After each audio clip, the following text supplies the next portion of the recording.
السلام علیکم دوستوں، بسم اللہ الرحمن الرحیم۔ شروع اللہ کے نام سے جو بڑا مہربان اور رحم والا ہے۔ صرف 5 منٹ کا مدرسہ قرآن و حدیث کی روشنی میں اسلامی تاریخ۔ سفر المظفر 2، حضرت یوسف علیہ السلام۔ حضرت یوسف علیہ السلام بڑے مشہور اور جلیل القدر پیغمبر ہیں۔ وہ حضرت یعقوب علیہ السلام کے بیٹے کے پر پوتے ہیں۔ اللہ تعالیٰ نے ان کی شان حضرت اسحاق علیہ السلام کے پوتے اور حضرت ابراہیم علیہ السلام میں ایک مکمل سورت سورہ یوسف کے نام سے نازل فرمائی ہے، جس میں ان کی زندگی کے حالات و واقعات عجیب انداز سے بیان فرمائے ہیں۔ قرآن کریم میں 27 مرتبہ ان کا تذکرہ آیا ہے۔ ان کی پیدائش حضرت ابراہیم علیہ السلام کے تقریباً 250 سال بعد عراق کے شہر فدان ارم میں ہوئی۔ بچپن ہی میں وہ اپنے والد کے ساتھ فلسطین آ گئے تھے۔ ان کے 11 بھائیوں میں بنیامین کے علاوہ باقی سب سوتیلے بھائی تھے۔ حضرت یعقوب علیہ السلام ان سے بے حد محبت کرتے تھے۔ کسی وقت بھی ان کی جدائی گوارا نہ تھی، کیونکہ شروع ہی سے ان کی فطری صلاحیت دوسرے بھائیوں کے مقابلے میں بالکل ممتاز اور روزے روشن کی طرح ظاہر تھی۔ حضرت یعقوب ہونہار پر فرزند کی پریشانی پر چمکتا ہوا نور نبوت پہچانتے تھے اور وحی الہی کے ذریعے اس کی اطلاع پا چکے تھے۔ اللہ تعالیٰ نے انہیں نبوت کے ساتھ حکومت و سلطنت سے بھی نوازا تھا۔ حضور صلی اللہ علیہ وسلم کا معجزہ آپ صلی اللہ علیہ وسلم کی پکار پر پتھر کا حاضر ہونا۔ ایک مرتبہ حضرت اکرمہ جو ابھی اسلام نہیں لائے تھے، رسول اللہ صلی اللہ علیہ وسلم کے ساتھ چشمے کے کنارے پر تھے۔ انہوں نے دوسرے کنارے پر پڑے ہوئے ایک بڑے پتھر کی طرف اشارہ کر کے رسول اللہ صلی اللہ علیہ وسلم سے کہا، اگر آپ سچے ہیں تو اس پتھر کو اپنے پاس بلا لیجئے کہ یہ پانی میں تیرتا ہوا آپ کے پاس آ جائے۔ چنانچہ رسول اللہ صلی اللہ علیہ وسلم نے اس کی طرف اشارہ کیا۔ وہ چٹان اپنی جگہ سے اکھڑی اور پانی میں تیرتی ہوئی رسول اللہ کے سامنے آ کر رکی اور اس نے آپ کی نبوت کی گواہی دی۔ پھر آپ صلی اللہ علیہ وسلم نے حضرت اکرمہ سے فرمایا، تمہارے لیے اتنا ہی کافی ہونا چاہیے۔ اکرمہ نے کہا، ہاں، اگر یہ پتھر اپنی جگہ واپس بھی چلا جائے۔ رسول اللہ صلی اللہ علیہ وسلم نے پھر اسے اشارہ کیا تو وہ اپنی جگہ واپس چلا گیا، مگر پھر بھی اس وقت مسلمان نہ ہوئے، البتہ فتح مکہ کے وقت مسلمان ہو گئے۔ ایک فرض کے بارے میں رسول اللہ صلی اللہ علیہ وسلم نے فرمایا، کسی حائضہ عورت اور کسی جنوبی یعنی ناپاک آدمی کے لیے مسجد میں داخل ہونے کی انومتی نہیں ہے۔ مسجد میں داخل ہونے کے لیے پاک ہونا ضروری ہے۔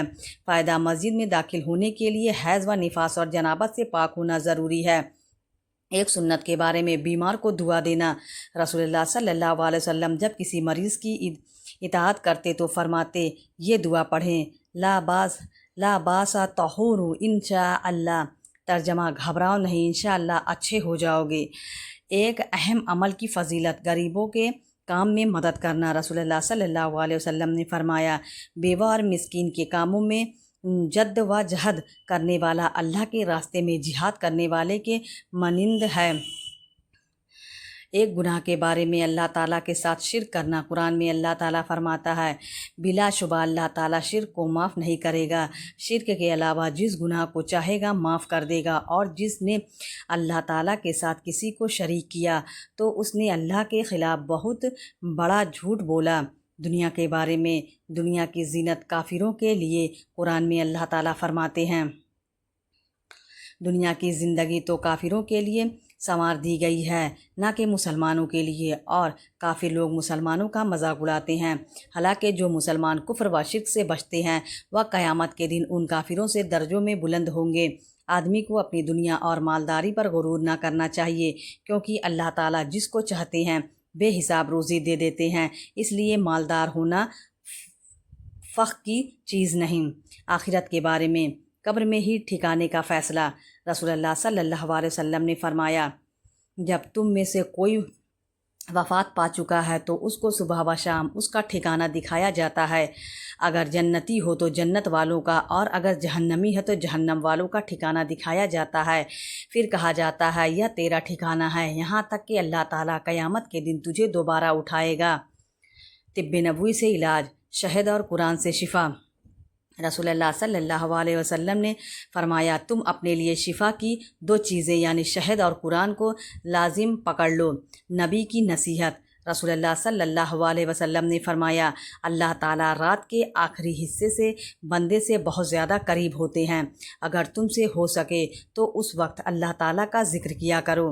اسلامی تاریخ: حضرت یوسف علیہ السلام کی آزمائش تمام انبیاء کرام کی طرح حضرت یوسف علیہ السلام کو بھی اللہ کی رضا حاصل کرنے کے لیے سخت آزمائشوں سے گزرنا پڑا۔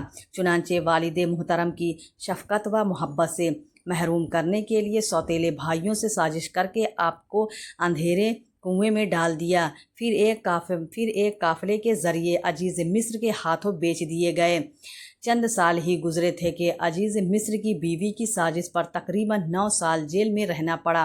جب آپ نے ان تمام مراحل کو صبر و انتقام کے ساتھ طے کر لیا تو اللہ تعالیٰ نے آپ کے اندر علم و وقار، امانت و دیانت اور عزت و شرافت جیسی صفات مکمل طور پر پیدا فرما دی۔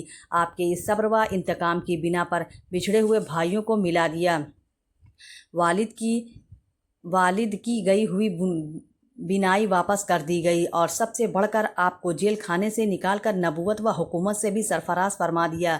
اسی طرح اللہ تعالیٰ صبر کرنے والے اپنے مخلص بندوں کے دین و دنیا کی دولت و عزت عطا فرمایا کرتا ہے۔ اللہ کی قدرت، آنکھ کی بناوٹ۔ اللہ تعالیٰ نے انسان کی آنکھیں بنائیں جن کی پتلیوں میں لاکھوں بلب روشنی کے لیے لگا دیے۔ ان میں کچھ بلب ایسے ہیں جن سے رنگ کا پتہ چلتا ہے، کچھ ایسے ہیں جن سے دوری کا پتہ چلتا ہے اور کچھ ایسے ہیں جن سے سائز کا پتہ چلتا ہے۔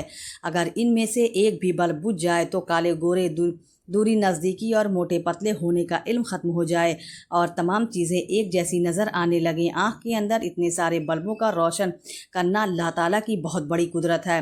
ایک فرض کے بارے میں جمعہ کی نماز ادا کرنا، رسول اللہ صلی اللہ علیہ وسلم نے فرمایا، جمعہ کی نماز جماعت کے ساتھ ادا کرنا ہر مسلمان پر لازم ہے، اگر 4 لوگوں پر لازم نہیں۔ نمبر 1 وہ غلام جو کسی کی ملکیت میں ہو، نمبر 2 عورت، نمبر 3 نابالغ بچہ، نمبر 4 بیمار۔ فائدہ: جہاں جمعہ کے شرائط پائے جاتے ہیں وہاں جمعہ کی نماز ادا کرنا ہر صحیح و تندرست اور بالغ مسلمان مرد پر فرض ہے۔ ایک سنت کے بارے میں دروازے پر سلام کرنا، رسول اللہ صلی اللہ علیہ وسلم جب کسی کے گھر کے دروازے پر آتے تو بالکل سامنے کھڑے نہ ہوتے بلکہ دائیں طرف یا بائیں طرف تشریف فرما ہوتے اور السلام علیکم فرماتے۔ ایک اہم عمل کی فضیلت: مسجد سے تکلیف دینے والی چیز کو دور کرنا۔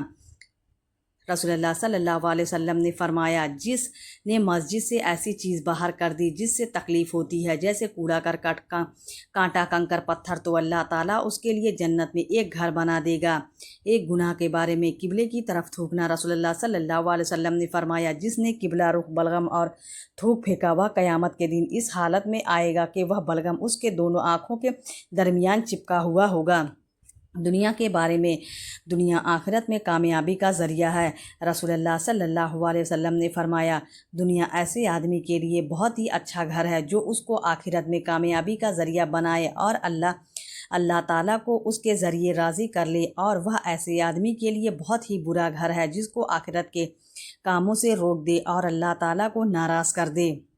آخرت کے بارے میں انصاف کا ترازو: قرآن میں اللہ تعالیٰ فرماتا ہے، قیامت کے دن ہم انصاف کا ترازو قائم کریں گے اور کسی پر ظلم نہ ہوگا۔ اگر رائے کے دانے کے برابر بھی کوئی عمل ہوگا تو ہم اس کو حاضر کر دیں گے اور ہم حساب لینے والے کافی ہیں۔ طب نبوی سے علاج: راکھ سے زخم کا علاج۔